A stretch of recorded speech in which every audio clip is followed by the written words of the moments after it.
ఇక ఎండాకాలం వచ్చింది కదా, బయటికి పోడుతూనే చల్లగా గిట్ల ఒక బుక్క తాగాలి అని అనిపించి మనం బయట కొనుక్కొని తింటాం.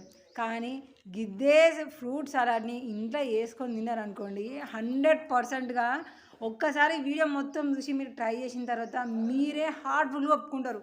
ఓ దేవుడా, బయటికి ఇక్కడికి ఎంత డిఫరెంట్గా ఉంది, మనం చేసుకునేది ఎంత సూపర్గా ఉంది, గంత మంచిగా లేని మనం అంత బాగుంది అని తాగుతున్నామా అని మీరు కూడా కన్ఫామ్గా అంటారు. ఎందుకంటే మేము ప్రతిసారి రెగ్యులర్గా మేము తాగుతూనే ఉంటాం సమ్మర్ వచ్చింది అంటే. ఎందుకంటే చేయడం ఎలా అనేది నాకు తెలియదు కదా. కానీ ఇప్పుడు నేను ఇంట్లోనే చేసిన ప్రాసెస్ ఒకసారి మంచిగా ఈజీగా అయితే గుర్తుపెట్టుకోవాలి. ఇక ఒక పాల ప్యాకెట్ అయితే తీసుకున్నా, 1/2 లీటర్ది పాల ప్యాకెట్ తీసుకొని ఇక పొయ్యి మీద గిన్నె పెట్టేసిన. సగం పాలే, చూసిల్లు కదా, ఒక్క పాల ప్యాకెట్లతోనే మనకి గన్ని గ్లాసులు నిండినాయి. పాలు పోసిన, సగం పాలు పోసి ఇక ఒక కప్పు నిండా చక్కెర పోసిన. చక్కెర ఎక్కువ కూడా తీసుకోవాలని ఏం లేదు, నార్మల్గా మనం పాలు తాగేటప్పుడు ఎట్లా పోసుకుంటామో గట్లా చాలు. ఇక మిగిలిన సగం పాలల్లో ఇంకొక గిన్నెలో పోసి అందులో కస్టర్డ్ పౌడరు 4 స్పూన్లు వేసుకున్నా. ఎక్కువ వేసుకున్నా కూడా ఏం కాదు, కానీ నా మోతాదుకు తగ్గట్టు నాకు సరిపోతుంది కాబట్టి 4 స్పూన్లు సగం పాల ప్యాకెట్లో వేసుకొని మంచిగా కలిపిన. ఇక పాలు కూడా మంచిగా చిక్కగా మరగాలి. ఊటిగా ఒక పొంగచ్చుడుతోనే కాదు, పొంగచ్చినాక కూడా ఒక 2-3 నిమిషాలు ఉంచినాం అనుకోండి, 3 నిమిషాల దాకా సరిపోతుంది. ఇక దాని తర్వాత ఈ కస్టర్డ్ పౌడర్ కలిపిన పాలు ఉన్నాయి కదా, అవి కూడా పోసుడుతో చూడలేదు, తెల్ల పాలు ఏదో మొత్తం పసుపు కలర్ వేసినట్టు అయింది కదా.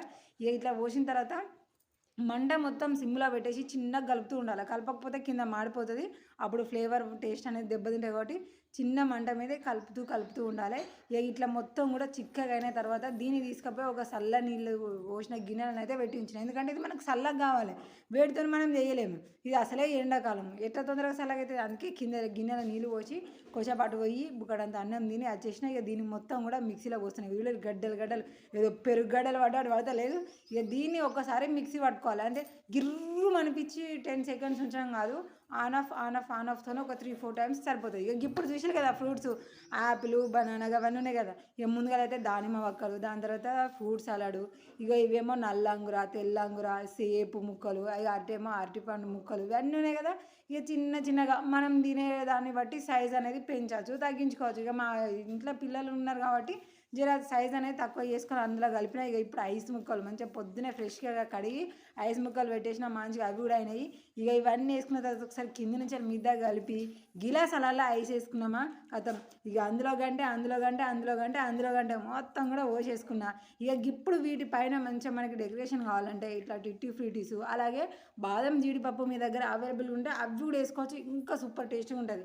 ఏనాయని మా ఉన్న సూషిలు కాదు షీమలు తిన్నాయి, మళ్ళీ నీకు బడ్జెట్ వద్దా, అందుకే నా ఆగిన ఆలోపే ఇది చేసిన కాబట్టి అవి స్కిప్ చేసిన. మీ దగ్గర ఉంటే చేసుకోవచ్చు అంతే.